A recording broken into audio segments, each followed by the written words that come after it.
વાસુદેવાય.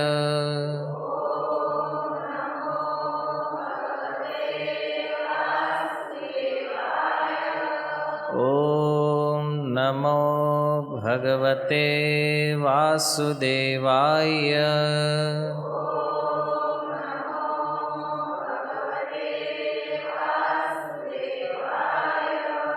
ઓમ નમો ભગવતે વાસુદેવાય.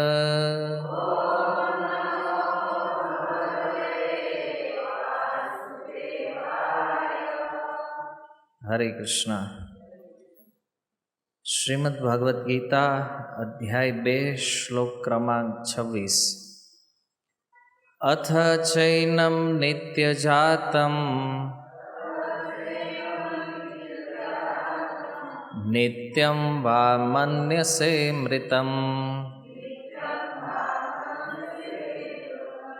તથાપિ ત્વં મહાબાહો નૈનમ શોચિતુમર્હસી. અથ ચૈનમ નિત્યજાતમ નિત્યમ વા મન્યસે મૃતમ તથાપિ ત્વં મહાબાહો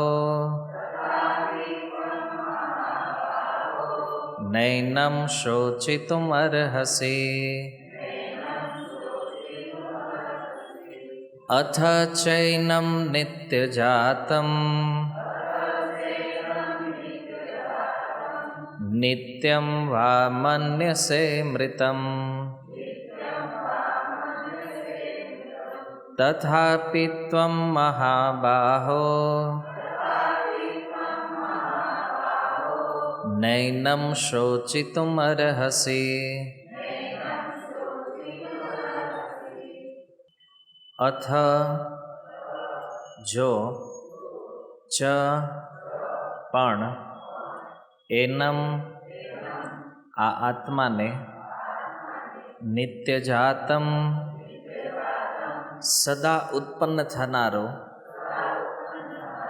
નિત્યમ હંમેશા વા અથવા મન્યસે તું એવું માનીશ મૃતમ મૃત તથા અપી તો પણ તમ તું મહાબાહો હે બળવાન ભુજાઓવાળા ન કદી નહીં એનમ આત્મા વિશે શોચિતુમ શોક કરવા અર્હસી યોગ્ય છે. અનુવાદ: હે મહાબાહુ, જો તું એમ વિચારતો હોય કે આત્મા સદા જન્મે છે અને હંમેશને માટે મૃત્યુ પામે છે, તો પણ તારે શોક કરવાનો કોઈ કારણ નથી. શ્રીલ પ્રભુપાદ કી સ્વાગતમ. ઉપસ્થિત સર્વ શ્રોતાગણ વૈષ્ણવજન, ભગવદ્ ગીતાના ક્રમશઃ અધ્યયનનો આ 26 નંબર શ્લોક સાંખ્ય યોગમાં એક વિશિષ્ટ રૂપથી ભગવાન આ શ્લોકનું વર્ણન કરી રહ્યા છે.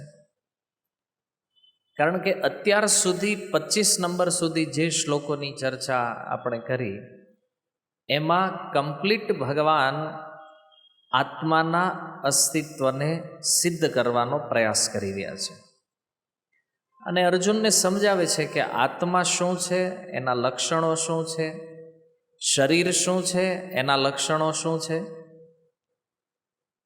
પણ આ 26 નંબર શ્લોકમાં અચાનક ભગવાન એક નવી વાત પ્રસ્તુત કરે છે. બહુ શાંતિથી, ધૈર્યપૂર્વક, ઉત્સાહથી અને નિષ્ઠાપૂર્વક આ તત્વને સમજવું પડશે. ભગવાનની કોઈ ઉતાવળ નથી કરી રહ્યા અર્જુનને સમજાવવા માટે કે નહીં, તું માની લે આત્મા છે જ, તું આ શરીર નથી, આત્મા છો માની લે અને પછી આપણે આગળ વધીએ. નહીં, ભગવાન બહુ આરામથી સમજાવે કે અર્જુન, આ આત્માના લક્ષણો છે, આ શરીરના છે, પણ ભગવાન કહી રહ્યા છે અથ ચૈનમ નિત્ય જાતમ નિત્યમ વા મન્યસે મૃતમ, કે અર્જુન, યદિ તારા મનમાં એવો વિચાર હોય કે આત્મા નિત્ય જન્મ લે છે અને નિત્ય મૃતમ, આ હંમેશા માટે મરવા વાળો છે, મતલબ એકવાર મરી ગયો એટલે પછી ખેલ પૂરો, પછી એમાં કાંઈ બીજું આવે જ નહીં પાછળ. તથાપિ, છતાં હે અર્જુન, નૈનમ શોચિતુમ અર્હસી, તારે શોક કરવાની જરૂર નથી, આમાંય રોવાની જરૂર નથી. તો ગજબ વાત છે, ભગવાને આગળ કીધું તારે શોક કરવાની જરૂર નથી, અને માની લો સિદ્ધાંત આ રીતે વિપરીત થઈ જાય, જે પ્રમાણે ભગવાન બતાવી રહ્યા છે કે આત્મા નિત્ય જન્મ લે છે અને નિત્ય મરવા વાળો છે. અથવા તો આપણી સરળ ભાષામાં કહીએ તો એક વાર આત્મા જન્મે છે અને એક જ વાર મરે છે. ભગવાન કહે છે જો આવો મત પણ તારી અંદર હોય, આવો વિચાર તારી અંદર હોય, તો પણ આમાં શોક કરવા જેવું તો કાંઈ છે જ નહીં. બહુ સમજવા જેવી વાત કરે છે ભગવાન. પહેલા કીધું આત્મા એવો છે જેનો કોઈ નાશ કરી શકતું નથી, હંમેશા માટે રહેવા વાળો છે. અને હવે ભગવાન એમ કહે છે કે એક જ વાર જન્મે ને એક જ વાર મરે, આવું માની લે તોય શોક તો કરવાનો. તો આગળની જે ફિલોસોફી ભગવાને આપી એમાં તો એક વસ્તુ નિશ્ચિત છે કે આપણે મરવાના નથી, મતલબ આત્મા આપણું મૂળ સ્વરૂપ છે અને આપણું મૃત્યુ થવાનું નથી, તો શોક કરવાનું કોઈ કારણ નથી.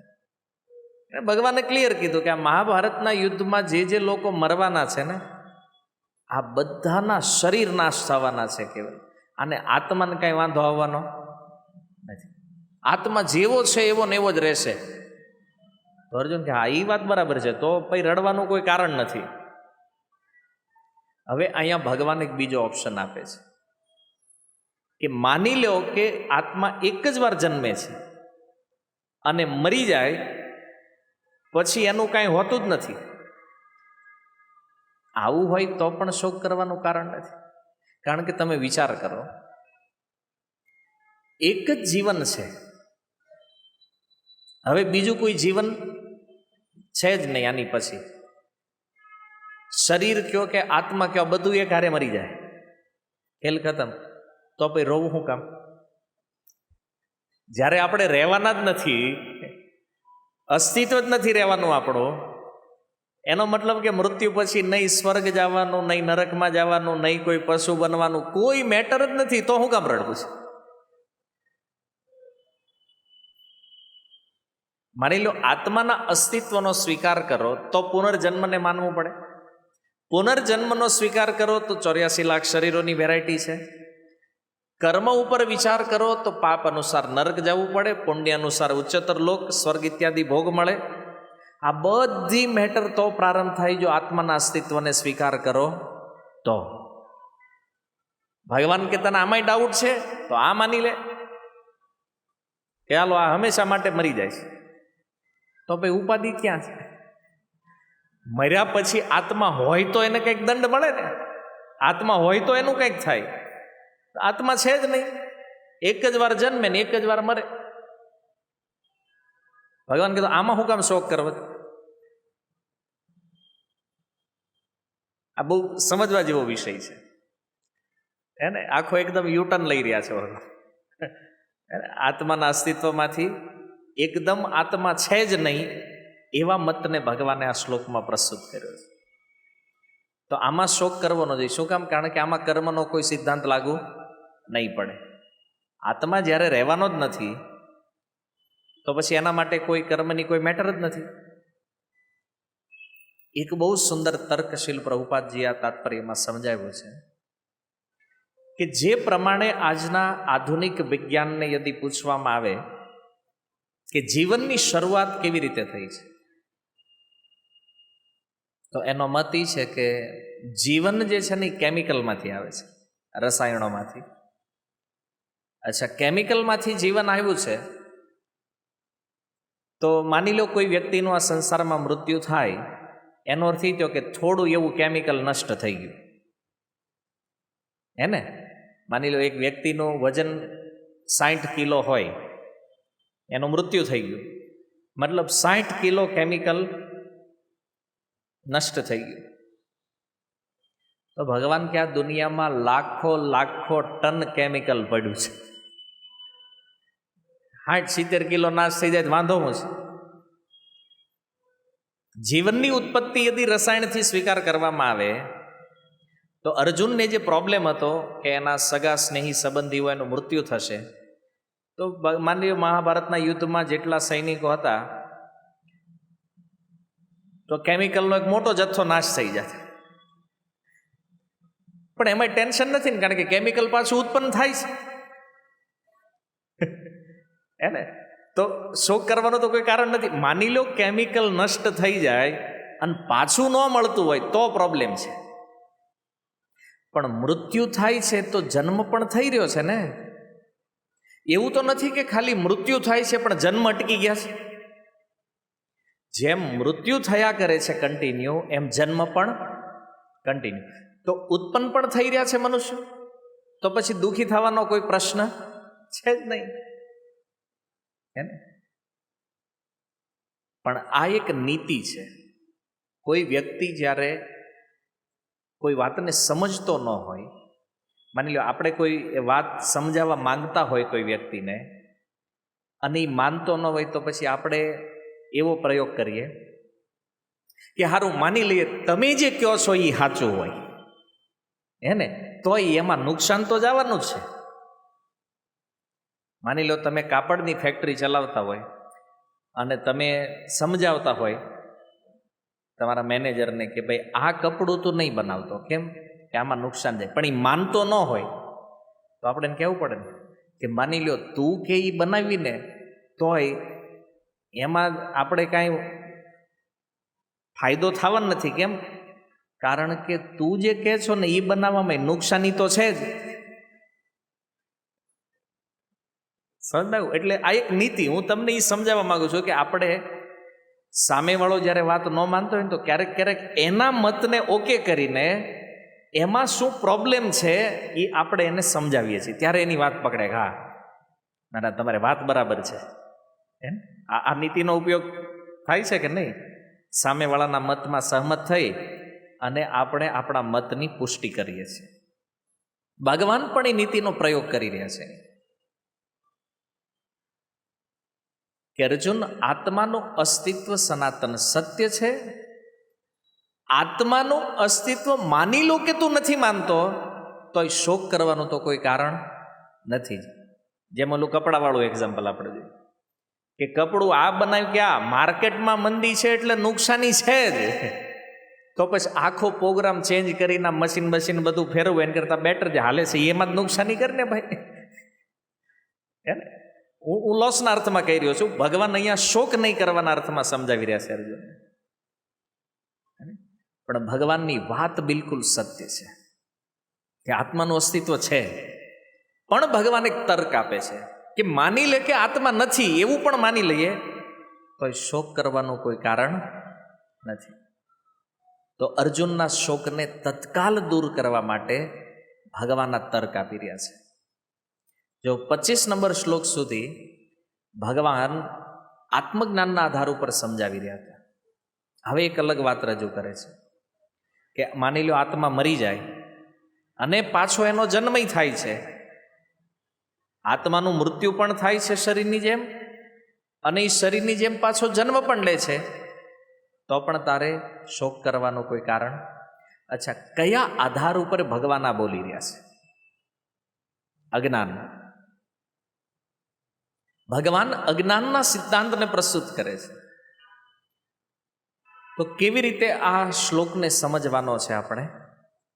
જો ભગવાને આ શ્લોકમાં એક અનુચિત સિદ્ધાંત રજૂ કર્યો છે, અને અનુચિત સિદ્ધાંતના આધાર ઉપર ભગવાન અર્જુનને શોકથી મુક્ત કરવા માંગે છે. ઉદાહરણ તરીકે, કોઈ બાળક કોઈ માતા પાસે વસ્તુની હઠ કરે કે નહીં, મારી દવાની બોટલ જોઈએ છે, એને ખબર નથી એમાં દવા છે, અથવા દવા એટલે શું બાળકને ખબર નથી, અને એ જીદ કરે માતા પાસે. માતા અનેક તર્ક દ્વારા સમજાવે કે બેટા ન પીવાય, આ તું પી જશ તો તને બીમારી થશે, તું મરી જઈશ, કાંઈ પણ થઈ શકે. પણ ઓલો અટકે જ નહીં તો માતા શું કરે? ચોકલેટ આપું, પણ આ તું દવા રહેવા દે. તો ભાઈ બાળક તૈયાર થાય, ખારું હાલો કે ચોકલેટ એ નુકસાનકારક છે, પણ એ દવા કરતાં ઓછું નુકસાનકારક છે. તો પહેલું કામ એ છે કે આને તત્કાલ શાંત કેમ કરવો રડતો, હે ને? તો ચોકલેટ જ્યારે માતા આપે ને ત્યારે એ માતાની વાત સાંભળવા તૈયાર થાય. ચોકલેટ હાથમાં લઈ લે ને પછી સાંભળે. તમને અનુભવ હશે, હે ને? આ બાળક સીધું ન માને, એને તમે ચોકલેટ લાલચ આપી દીધી ને પછી તમે એને જે સમજાવશો ને કે બેટા આ દવા ન પીવાય, આજે તું પીશ ને તો તમને હોસ્પિટલમાં લઈ જવું પડશે, તો એ પછી માની જાય ખારું ન પીવાય. તો તત્કાલ અર્જુનના શોકને દૂર કરવા માટે ભગવાન અનુચિત સિદ્ધાંત દ્વારા ઉચિત વાતને સમજાવી રહ્યા છે.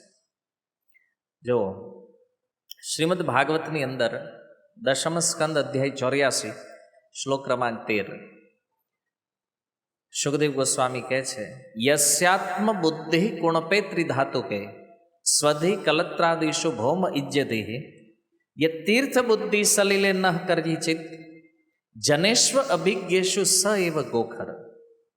અર્થાત જે મનુષ્ય વાત, પિત્ત અને કફ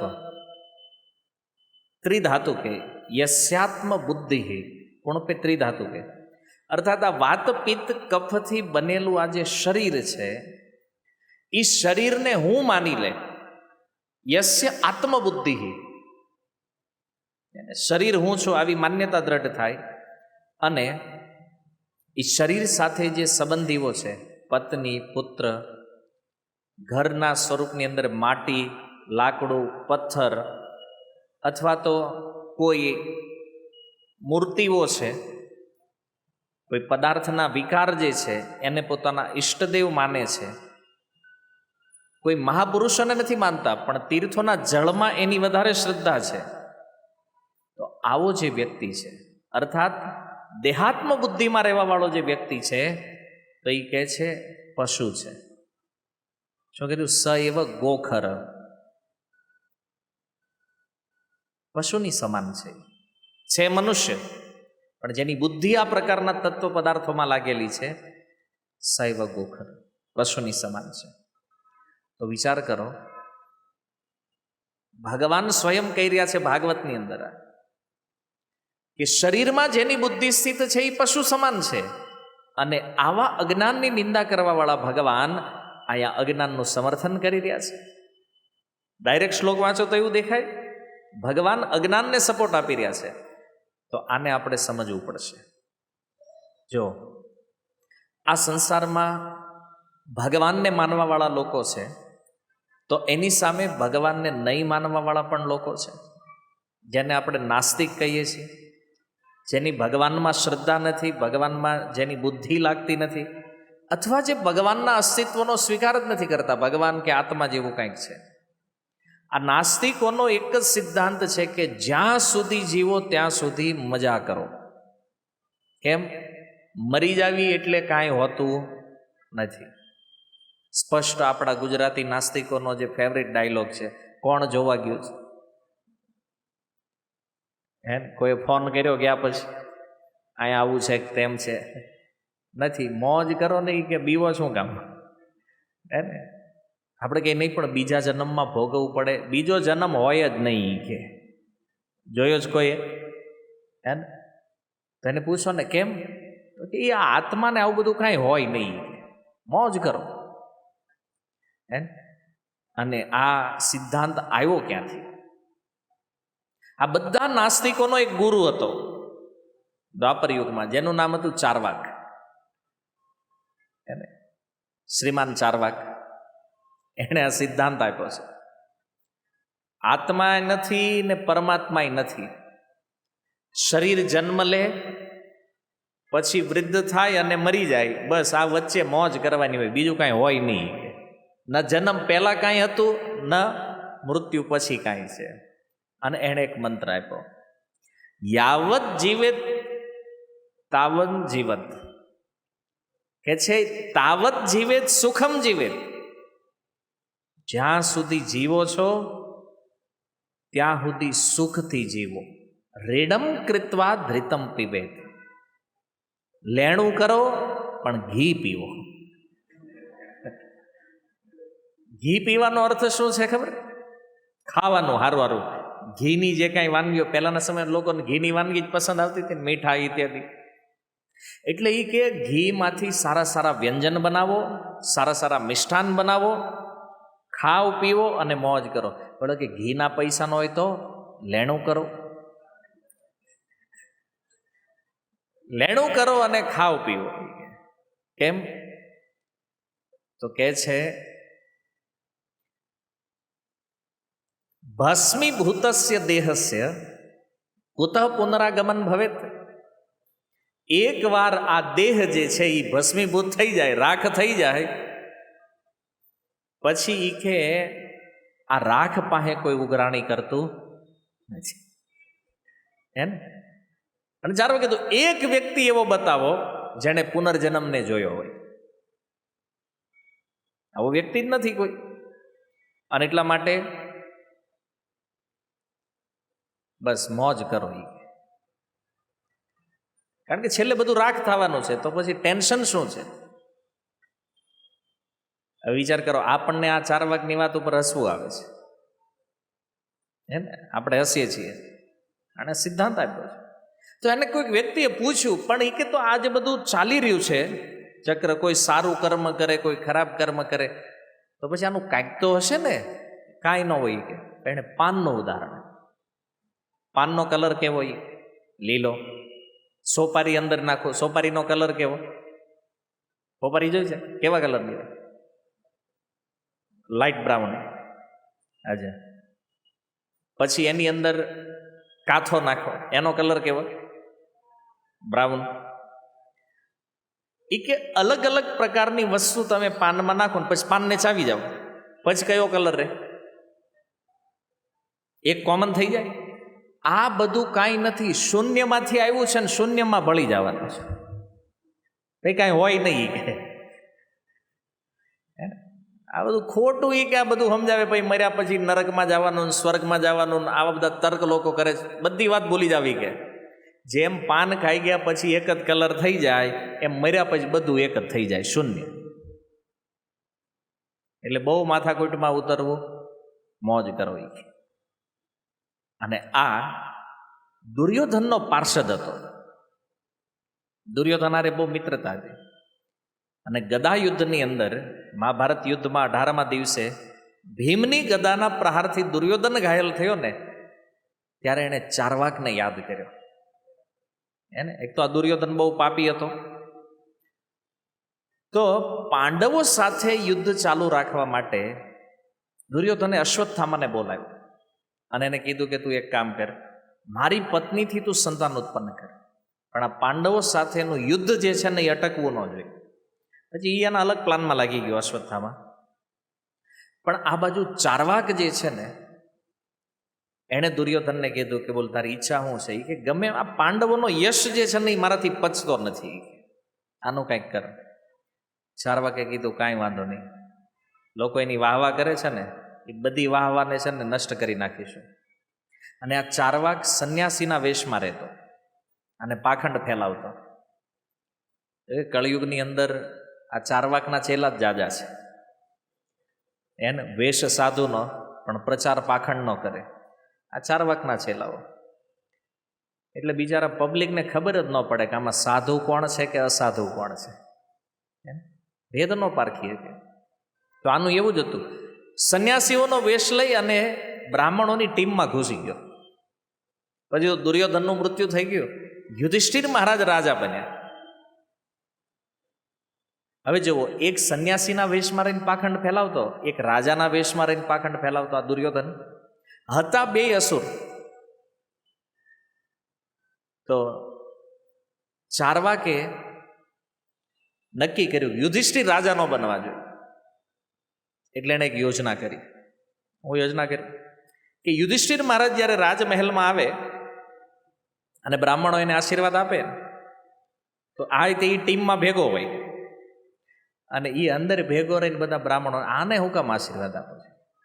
એક વ્યક્તિએ રાજા બનવા માટે કેટલા લોકોની હત્યા કરાવી.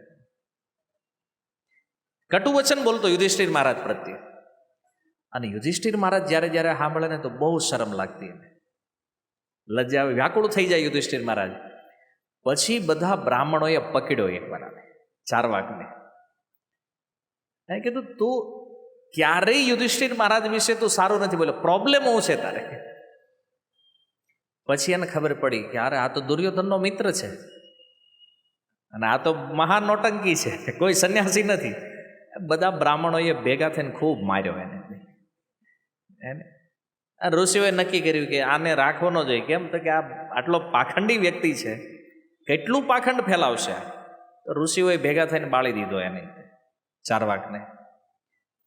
આ કથા એટલા માટે ચારવાકની તમને કીધી, આનું ચરિત્ર જાણવું બહુ જરૂરી છે. મેં કીધું ને પહેલા, આના ચેલા બહુ મળશે કળિયુગમાં, મોજ કરવા વાળા.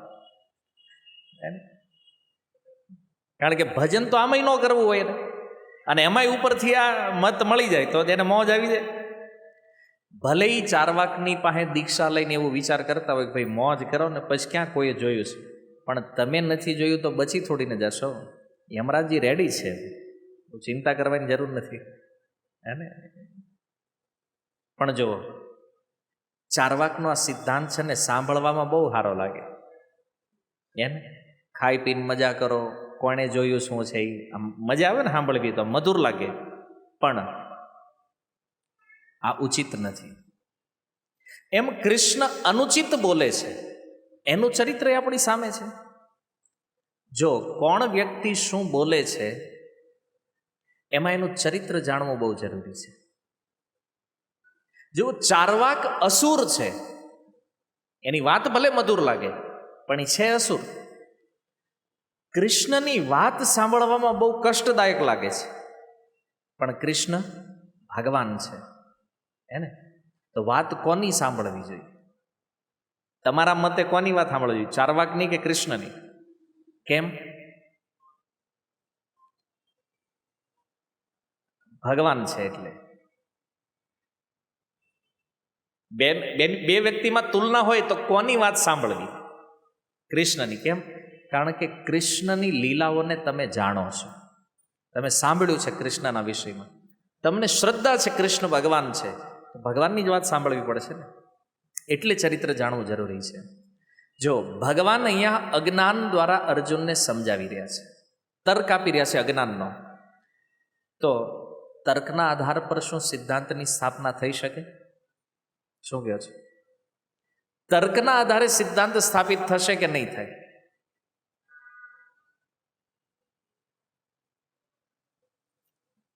લોજિક, ઇંગ્લિશમાં જેને લોજિક કહો છો તમે, લોજિકના આધાર ઉપર કન્ક્લુઝન આવશે કે નહીં આવે?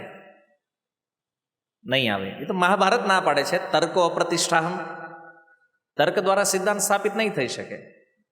પણ શાસ્ત્રમાં જેટલા સિદ્ધાંત છે એને કોઈ પણ એક સિસ્ટમ દ્વારા, એક પદ્ધતિ દ્વારા એને જો ચકાસવામાં આવે તો સત્ય સાબિત થાય.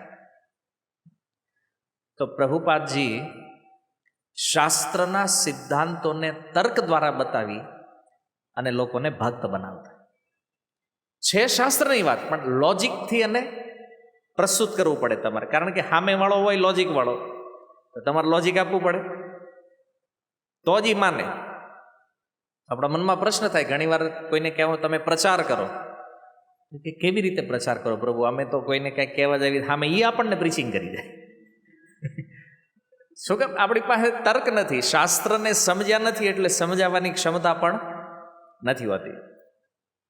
પણ શાસ્ત્ર અભ્યાસ દ્વારા ધીરે ધીરે થઈ જાય. ઘણીવાર લોકો પૂછે તમે ઇસ્કોનમાં જાઓ છો? બોલે હા. બતાવો ભગવાન છે કે નથી? ચાલો આ પ્રશ્ન તમને જ પૂછીએ આપણે, ભગવાન છે કે નથી? કોણે કીધું? જોયા છે? ચાલો ભાઈ, સામે હું તમને તર્ક આપું, જોયા જ ભગવાન તમે કોઈ? નથી જોયા. કેવી રીતે માનો જ ભગવાન છે? શાસ્ત્ર. હું શાસ્ત્ર માનતો જ નથી. તો તમારી સામે જે વ્યક્તિ તર્ક કરે છે ને એ શાસ્ત્રને માનતો? એનો પ્રશ્ન એ છે કે ભગવાન છે કે નહીં, અને શાસ્ત્ર નથી માનતો. કેવી રીતે સમજાવશો એને તમે? હે?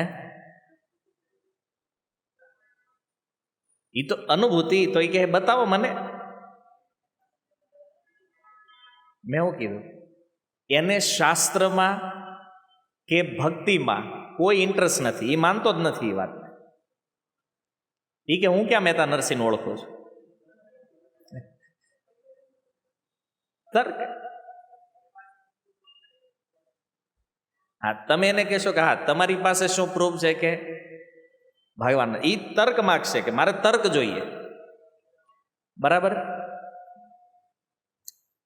તો તમે એને સમજાવશો, તમે એને એ નહીં કહીએ એમ કે પેલા મેં પૂછ્યું છે ને, તો પેલા મારો ઉત્તર આપો. હા, એ કે હું સાબિત કરી દઈશ ભગવાન નથી, પણ પેલા તમે છે એ તો સાબિત કરો. આવી ખોપડી મળે પ્રીચિંગમાં તમે નીકળો ત્યારે. આ પ્રશ્ન આવ્યો હોય તો તમારે એને કેવી રીતે સમજાવો, આ એક વિચાર. કારણ કે શાસ્ત્ર ખબર હોય પણ શાસ્ત્રને ઈ માનતો નથી. વાત તો તમારે શાસ્ત્રની કરવાની છે, પણ તર્કના આધાર ઉપર. અચ્છા, એને પૂછો આ દુનિયા બની કેવી રીતે? તો એ કહે છે હા કોઈક તો કારણ કે ક્રિએટર વગર કોઈ વસ્તુનું ક્રિએશન થાય નહીં. બરાબર? કોઈ વસ્તુ છે તો એનો કોઈ કરતા છે. તો આ જગત બન્યું છે તો એનો પણ કોઈ કરતા છે. ઓકે, આમાં કોઈ શાસ્ત્ર નથી. જો બરાબર, તમે એને એક્ઝામ્પલ આપો, ભાઈ તું મોબાઈલ યુઝ કરે છે? એટલે હા. કોણે બનાવ્યો? હા, કોઈક તો છે, હું નથી ઓળખતો, પણ કોઈક તો બનાવવા વાળું છે. બસ. તો આ દુનિયા જેણે બનાવી છે એ કોઈક તો છે, જેને તમે નથી ઓળખતા, એને જ અમે ભગવાન કહીએ છીએ. લોજિક સમજમાં આવ્યું? આમાં શાસ્ત્ર કાંઈ વચ્ચે જ નહીં આવે. પછી એનો ઇન્ટરેસ્ટ ધીરે ધીરે તમારામાં વધે. પછી તમે એને ધીરે ધીરે શાસ્ત્ર ઉપર લાવી શકો પ્રેઝિંગ કરી. ડાયરેક્ટ ફાઇટ કરે. ભગવાનને નથી માનતો, ચારવાકનો ચેલો લાગે તું. એને એ ખબર નહીં ચારવાક કોણ છે. સમજમાં આવ્યું? અને જો આ તર્ક ઘણા બધા પ્રભુપાદજીએ પ્રારંભમાં બતાવ્યું. બૌદ્ધ મત જે છે એનો ઉદ્દેશ શું છે? શૂન્યવાદ. ભગવાન પણ નથી, આત્મા પણ નથી, અંતે બધું શૂન્યમાં મળી જશે. નિર્વિશેષવાદ, માયાવાદીઓ જે છે, નિરાકારવાદી. એને ભગવાન આત્માનો કોઈ રૂપ નથી, કોઈ આકાર નથી, બધું નિરાકાર છે. તો તર્ક દ્વારા તમારે પહેલા એને સાબિત તો કરવું પડશે ને. તો ભગવાન અહીંયા અજ્ઞાનનો તર્ક લાગાવી રહ્યા છે. જેવી રીતે ભગવાનના વિષયમાં તમે આ રીતે કોઈને કન્વિન્સ કરી શકો લોજિક દ્વારા. અને એ એમ કે ના, પણ મને એવું લાગે છે કે આ દુનિયા એમનામ બની. બિગ બેંગ થિયરી, એક ધમાકો થયો ને વિશ્વ બની ગયો. હાલો, આમાં ક્રિએટર છે જ નહીં ભાઈ કોઈ. અને જો તમે લોજિકથી ઉત્તર આપવા માંગો છે એનો, ધમાકો કર્યો કોણે? હા, એ તો છે ને ભાઈ, કર્યો કોણે ધમાકો? તો કે ના, ઓટોમેટિક થઈ ગયો. ચાલો, એ બધી વાત જવા દે. એને પૂછો કે તમારા પિતાજી છે? કોણ છે? તો એ કહે કે ભાઈ આ ભાઈ, આ નામ છે એનું. શું પ્રમાણ છે કે તારા બાપા છે?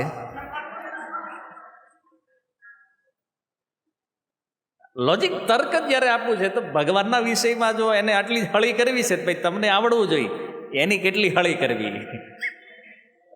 એને કૃષ્ણ ભક્ત બડો ચતુર પ્રભુપાદ કહે છે ને, એને કે તર્ક એની પાસે છે તો આપણી પાસે નથી, એવું થોડી છે. અચ્છા, તો પિતાની કોઈ સાબિતી છે? અચ્છા, એને પૂછો તાર દાદા હતા? હા.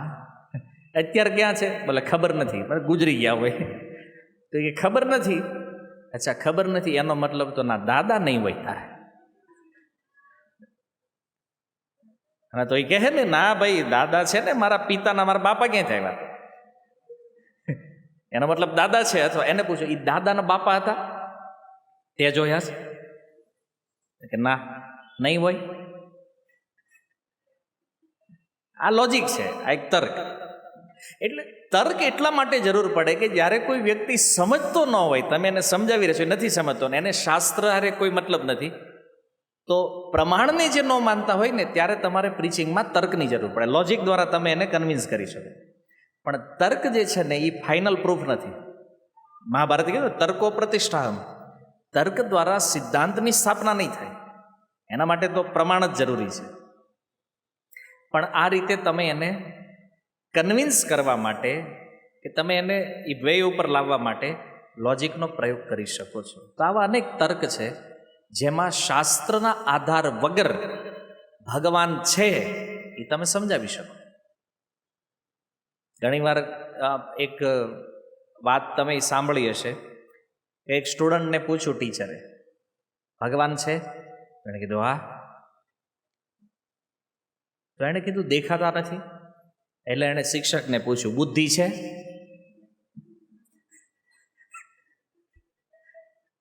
તો શિક્ષક સમજી ગયા કે હા ઈસ્કોન વાળો લાગે છે.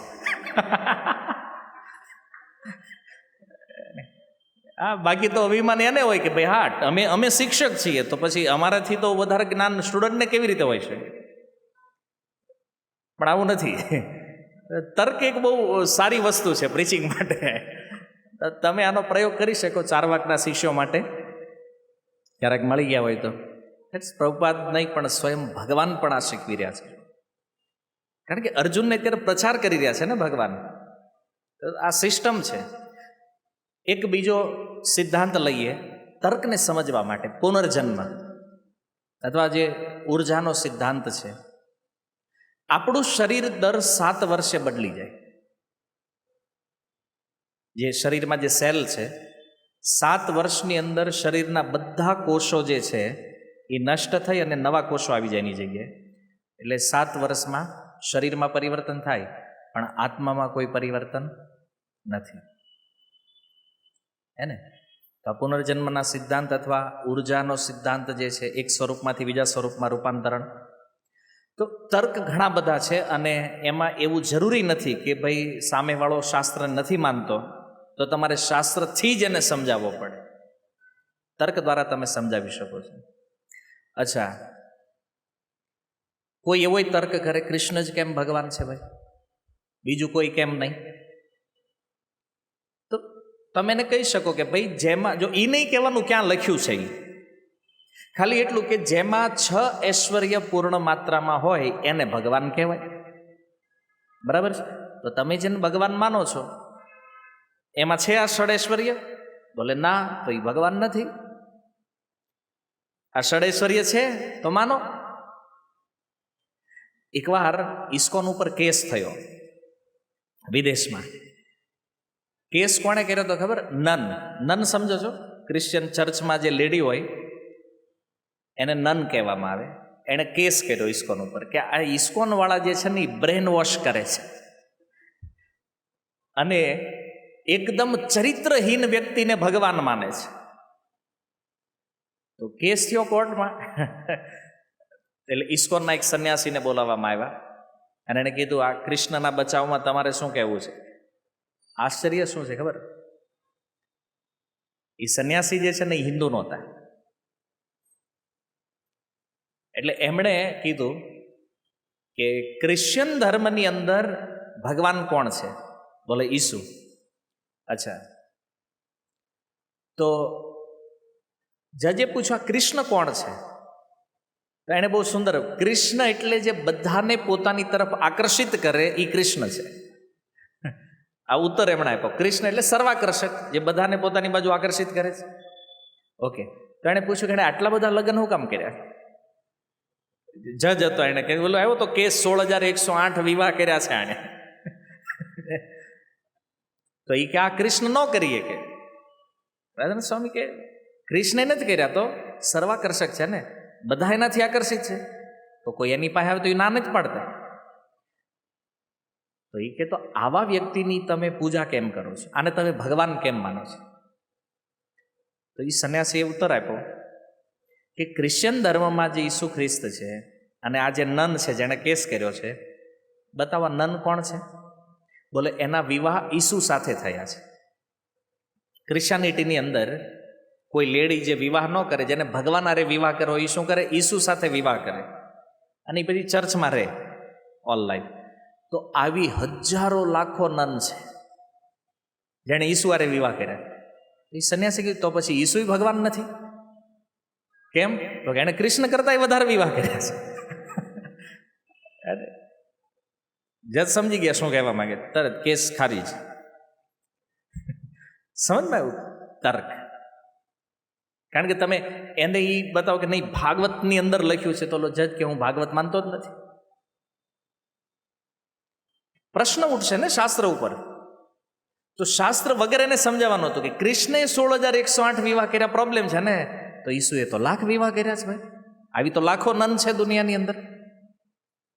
તો ચરિત્રહીન કોણ છે? સમજમાં આવ્યું? કેસ ફેર.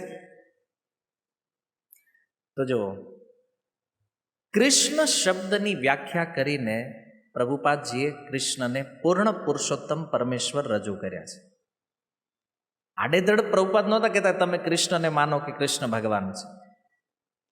તર્ક દ્વારા અને પ્રમાણ દ્વારા. આજે જો સૌથી મોટી સમસ્યા ભારતમાં શું છે ખબર છે?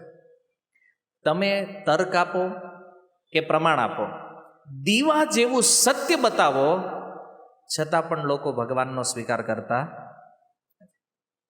કારણ કે એટલી આંધળી બુદ્ધિ છે કે જે પાખંડ મનમાં ઘૂસી ગયું છે એને પરમ સત્યને જાણ્યા પછી પણ છોડવા માટે તૈયાર.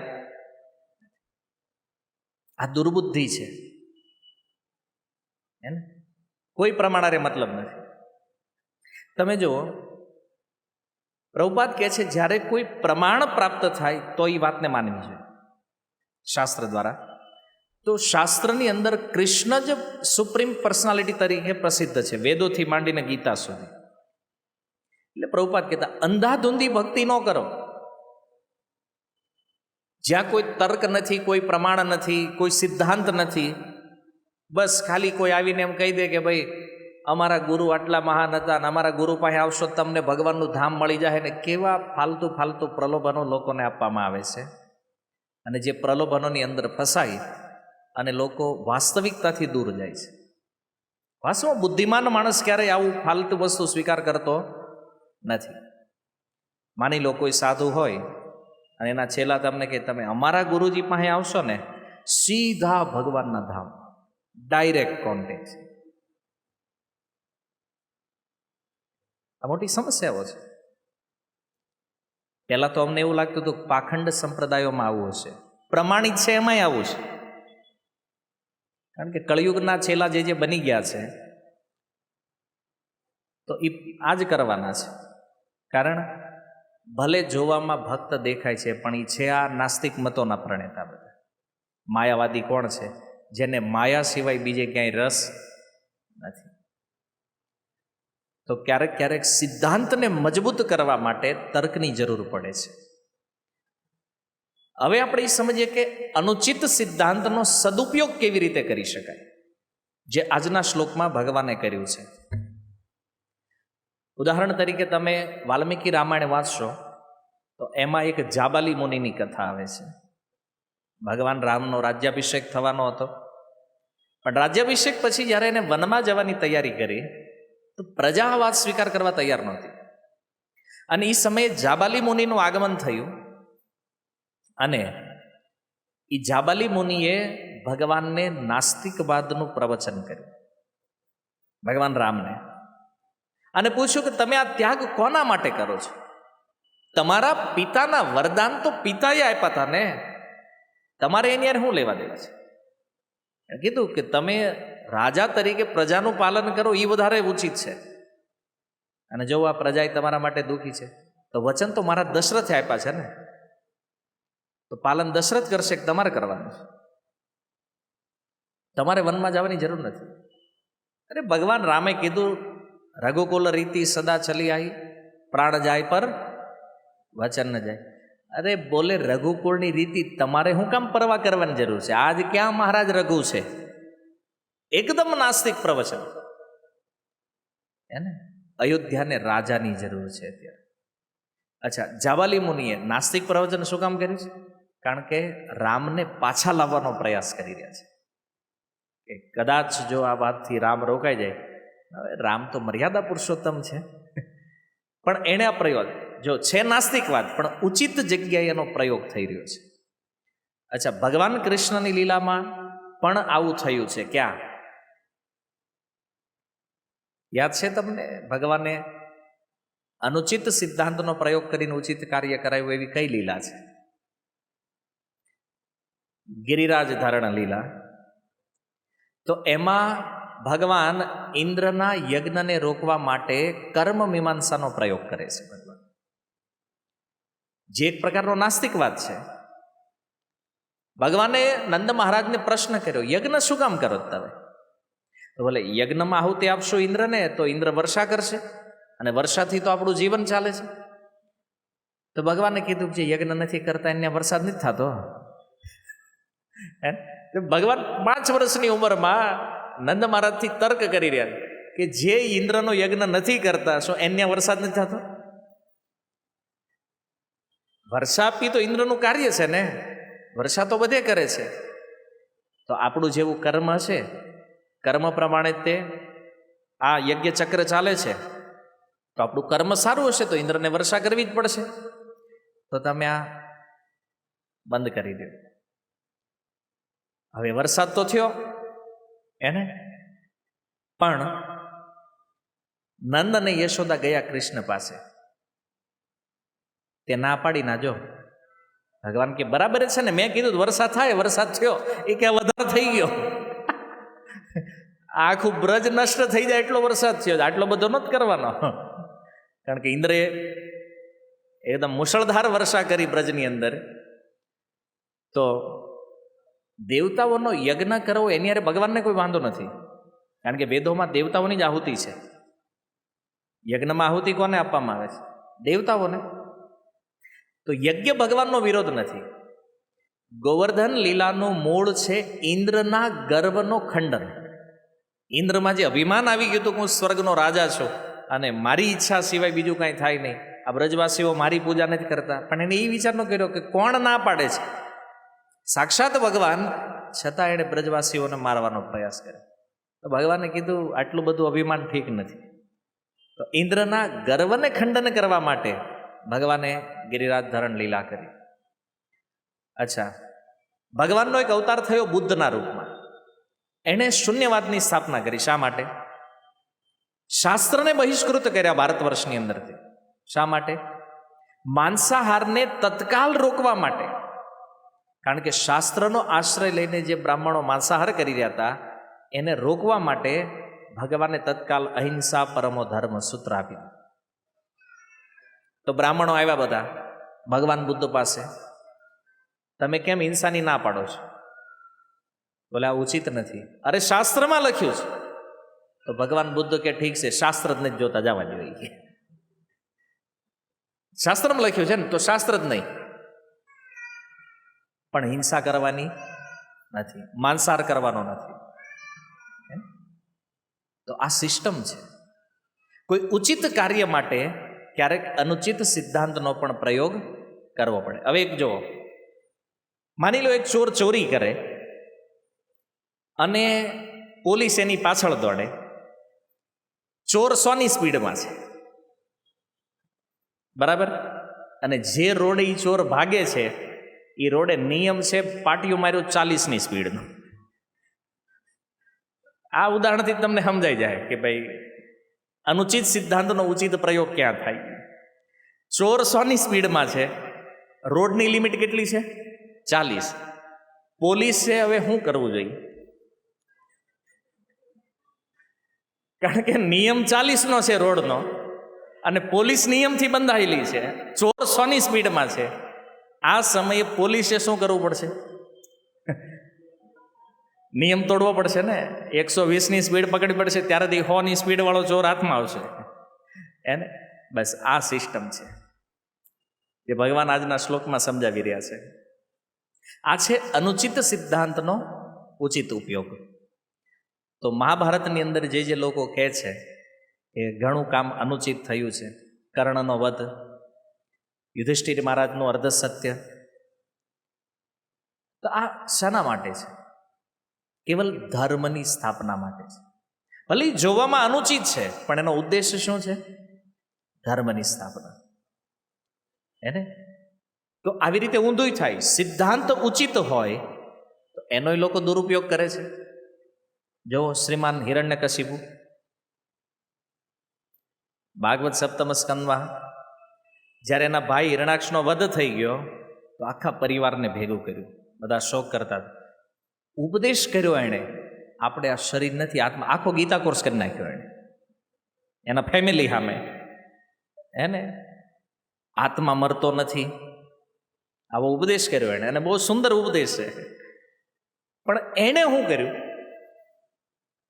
એ આત્મા અમર છે એવો ઉપદેશ આપી અને પાછો તપ કરવા ગયો. તપસ્યા કરીને જે નાશવંત શરીર છે એણે અમર બનાવવાની ટ્રાય કરી. આવું પ્રવચન કરી દીધા પછી તમે જોશો ને ભાગવતની અંદર, તો એના પરિવારને પહેલા ગીતા કોર્સ કરાવ્યો એણે, અને પછી એ તપ કરવા ગયો પાછો શરીરને અમર બનાવવા માટે. પણ એ પ્રવચન પાછળનો ઉદ્દેશ શું હતો? કે આ પરિવારવાળા છે ને રોતા બંધ થઈ જાય, બસ શાંત થઈ જાય. એને તેના ભોગ ચાલુ જ રાખવાના હતા, એટલે તે તપ કરવા ગયો. તો આ છે ઉચિત સિદ્ધાંતનો દુરુપયોગ. દુર્યોધન ભીષ્મને વિદુરને કહે છે કે મારે અધર્મ કરવો નથી, આ બધું મને કોઈક કરાવે છે. કોણ કરાવે? બોલે ભગવાન. કેમ? એની ઈચ્છા વગર પાંદડું નથી થલતું. દુર્યોધન કહે છે એને. એ વાત તો સાચી છે દુર્યોધનની, કે ભગવાનની ઈચ્છા વગર પાંદડું હલતું નથી, પણ એનો ભાવ શું હતો? પાંડવોને મારવાનો. હકીકત એણે ભગવાનની વાત સ્વીકાર શું કામ નહોતી કરવી? પાંડવોને મારવા છે એટલા માટે. અને બાનું કોનું દઈ દીધું? એની ઈચ્છા વગર પાંદડું નથી હલતું, આ બધું એ જ કરાવે છે. હોય ને ઘણા લોકોને આપણે કઈ માળા કરો ને, એ તો ભગવાનની ઈચ્છા હોય ત્યારે થાય. આપણે થાય કેટલો શરીફ માણસ છે કે ભજન માળા ભગવાનની ઈચ્છા હોય ને ત્યારે પ્રભુ થાય. આમ હાથ જોડીને કે આપણને આટલો બધો વિનમ્ર. આ દુર્યોધનનો ભાઈ આવું ખોટો. હવે ભગવાનની ઈચ્છા છે કે નહીં એને કેમ ખબર પડશે કે આ ભગવાનની ઈચ્છા છે કે નથી?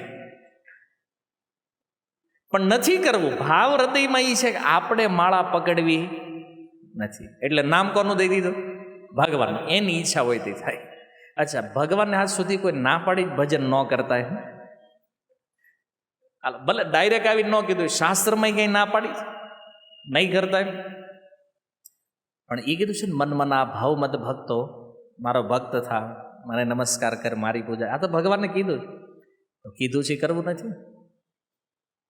આ છે ઉચિત સિદ્ધાંતનો દુરુપયોગ. સિદ્ધાંત સત્ય છે, ભગવાનની ઈચ્છા વગર કાંઈ થતું નથી, પણ એનો આ અસુરો જે છે એ દુરુપયોગ કરી રહ્યા છે. અને માયાવાદમાં પણ આવું જ છે. માયાવાદીઓ શું કરે ખબર? શ્લોક ગીતાના જ ઉઠાવશે, ભાગવતમાંથી જ લેશે, પુરાણ વેદમાંથી જ તે, અને એમાં જ પાછા સાબિતી કરે જો ભગવાન નથી, જો ભગવાનનો કોઈ રૂપ નથી, ભગવાનનો કોઈ આકાર નથી. ક્યાં લખ્યું? ગીતામાં લખ્યું છે.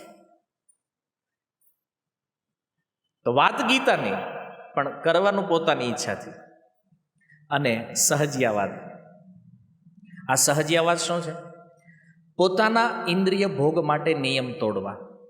તમે નવા નવા ભક્ત બન્યા હોય અને તમને શીખવાડ્યું હોય 4 નિયમ કડક પાલન કરવાના જ, એટલે પરફેક્ટ આપણે 4 નિયમોનું પાલન કરતા હોય. પછી આમ જૂના થઈ જાય ને એટલે ધીમે ધીમે અરે એ તો હાલે હવે, પછી મને તોડવા. જેમ જેમ જૂના થાય ને આપણે પૂછીએ કેમ નિયમ? એ બધું શરીર માટે છે, હું તો આત્મા છું. આ નિયમ તોડવામાં એક્સપર્ટ લોકો જે છે યાર, હું તો આત્મા છું, હું આનાથી પ્રભાવિત નથી, તો શરીર માટે નિયમ છે. અને આવું કહીને બધા નિયમ તોડ નાખે. અને આમાં પછી ક્યારેક ક્યારેક ચેલાય સપોર્ટ કરે. માનો કોઈ ગુરુજી હોય ને થોડાક નિયમમાં આમ તેમ હોય થોડે, ના ના ગુરુજી અમારા ગુરુ, એને થોડી નિયમ લાગુ પડી, આપણા માટે છે. ગુરુને મજા આવી કે હા હાલો આવા જ હોકા ભેગા થાય જ વાંધો નહીં, આપણું હાલ્યા કરે ઈ કે. થશે કે નહીં? નિયમ બધા માટે નિયમ છે. હજી એવું નથી કે કોઈ વ્યક્તિ, પણ આ છે સહજિયાવાદ. ભજનને સહજ બનાવી નાખે. નિયમ પાલનમાં થોડું કષ્ટ થતું હોય એટલે એને એમ થાય ના નિયમ નથી પાલન કરવો, એટલે કે હું આત્મા છું. પણ તું આત્મા છો એ વાત બરાબર, અત્યારે શરીરમાં છો ને, જ્યાં સુધી શરીરમાં છો ત્યાં પાલન કરો, પણ નહીં કરે. તો આ પણ ઉચિત સિદ્ધાંતનો દુરુપયોગ છે. જપના વિષયમાં પણ અનેક નાસ્તિકોનો મત છે કે પહેલા તમે બધી ઈચ્છાને દૂર કરવા માટે ભગવાનનું નામ જપો અને પછી નામને છોડી દો. એકવાર નીકળી ગયા સંસારથી પછી નામની શું જરૂર છે? તો પછી આપણે તર્ક આપીએ નામની જરૂર નથી, ભાઈ તારી શું જરૂર છે ભાઈ? એક લેખક હતા, એણે એક પુસ્તક લખ્યું છે એને ડોન્ટ ફોલો એનીવન, કોઈને ફોલો કરવા નહીં. 1000 પાનાનું છે. તો પછી આપણને એક પ્રશ્ન થવો જોઈએ ને કે કોઈને ફોલો ન કરવા તો તારું જ પૂઠું વાંચ્યું તને નથી કરવો. કારણ કે આ લખ જ કરે જે મનમાં આવ્યા કરે. તો આ કંઈક ઉદાહરણો હતા જ્યાં લોકો ઉચિત સિદ્ધાંતનો દુરુપયોગ કરે છે.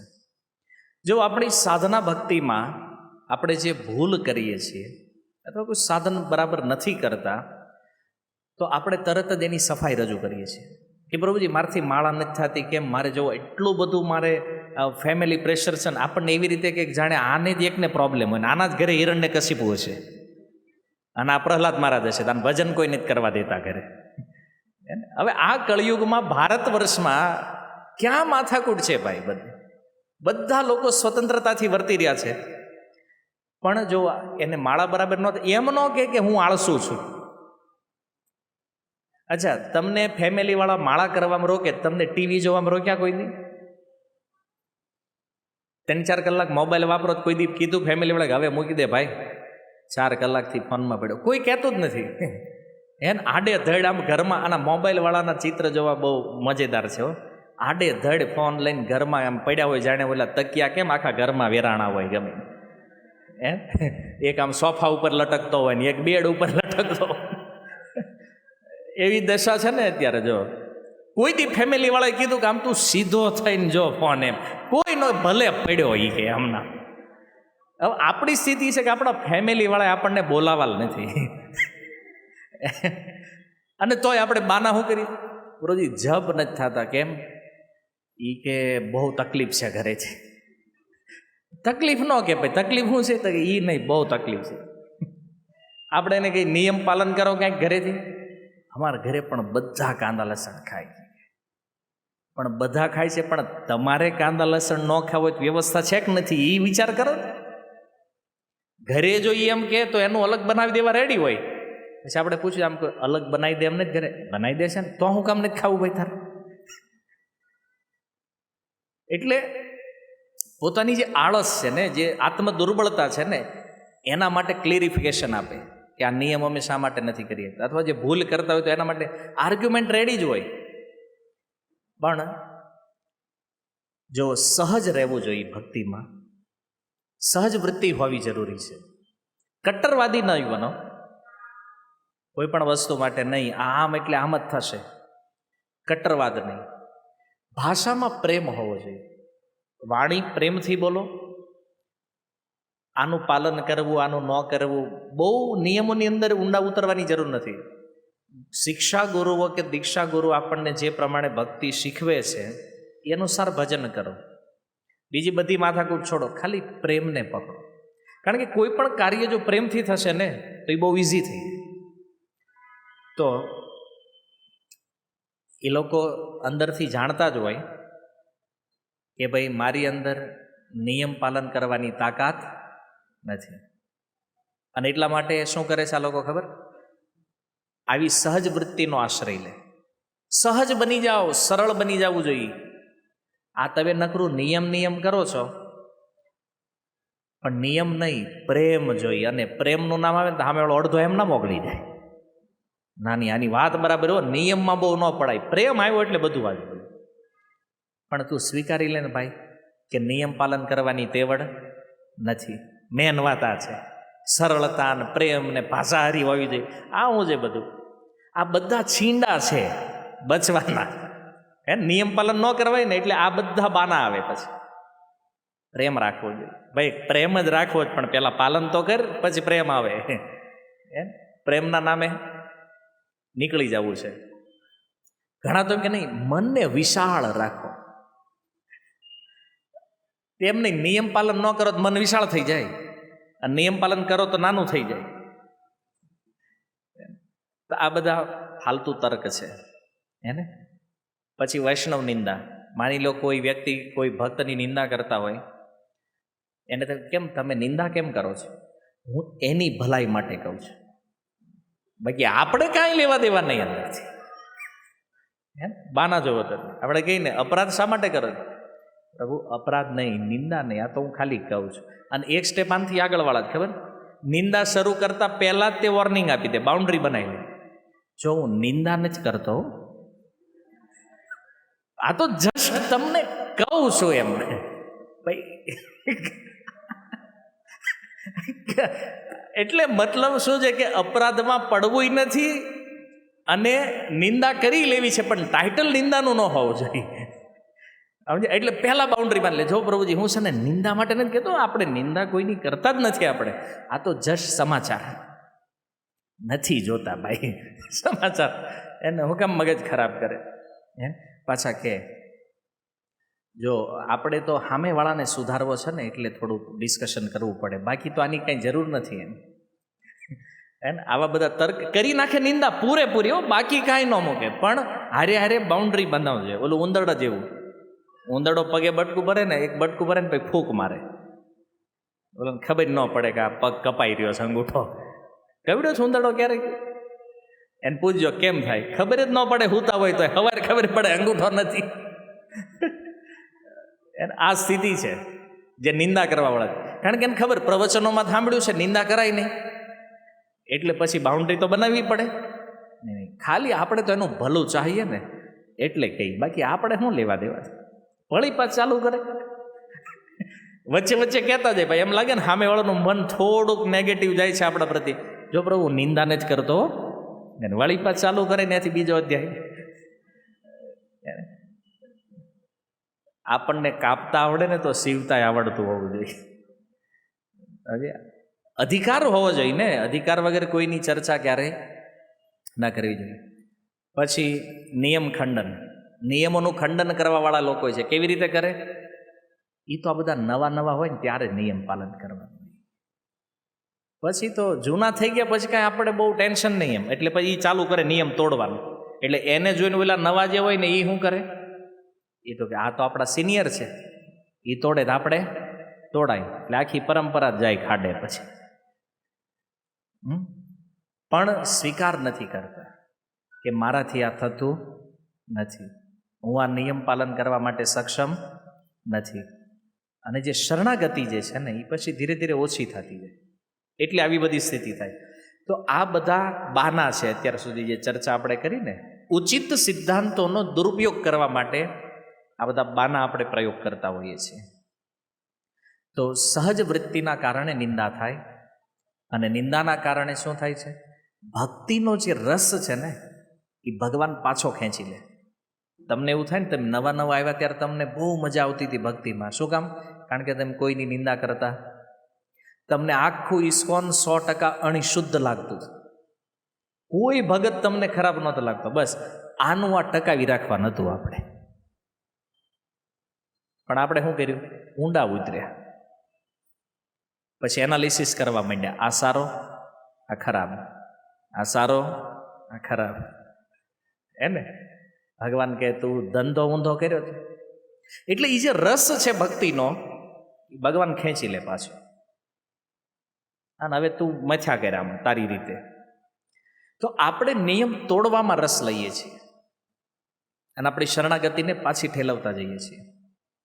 તો ભગવાન આજના શ્લોકમાં જે અનુચિત સિદ્ધાંત બતાવી રહ્યા છે એ ભગવાનનો મનોભાવ છે, સમજવાનું છે કે ભગવાન અર્જુનને શું જ્ઞાન આપવા માગે છે. એક અનુચિત સિદ્ધાંતનો પ્રયોગ કરી અને ભગવાન અર્જુનને સમજાવવા માગે છે. અર્જુન, માની લે કે આત્માના વિષયમાં કોઈ પણ મત સ્વીકાર કરો, તમે આત્માના અસ્તિત્વનો સ્વીકાર કરો તો પણ શોકનું કોઈ કારણ નથી, અને આત્માના અસ્તિત્વનો અસ્વીકાર કરો તો પણ શોકનું કોઈ કારણ નથી. આ ભગવાન સમજાવે છે અર્જુન. કારણ કે જો આત્માને અમર માની લેશો એનો અર્થ આપણે જ અમર થઈ ગયા છે, તો પછી મરવાનો કોઈ પ્રશ્ન જ નથી. અને આત્માને હંમેશા માટે મરેલો સમજી લેશો તો પણ કોઈ હાનિ નથી. કારણ કે મર્યા પછી આત્મા છે જ નહીં તો ડર કોનો છે? અને કોને ડર લાગશે? આત્મા છે જ નહીં, આપણે રહેવાના જ નથી, અસ્તિત્વ જ નથી, તો ડર કોનો છે? શોક કોના માટે છે? એટલે ભગવાન કહે છે અર્જુન, આ તારે શોક કરવા યોગ્ય નથી. તો આ 25 નંબર શ્લોક અને 26 નંબરમાં પણ આ તર્કને ઓર વધારે સારી રીતે ભગવાન સ્પષ્ટ કરશે. તો એની ચર્ચા આપણે નેક્સ્ટ શુક્રવારમાં કરીશું. હરે કૃષ્ણ. શીલ પ્રભુપાદ કી. નિતાય ગૌર પ્રેમાનંદે.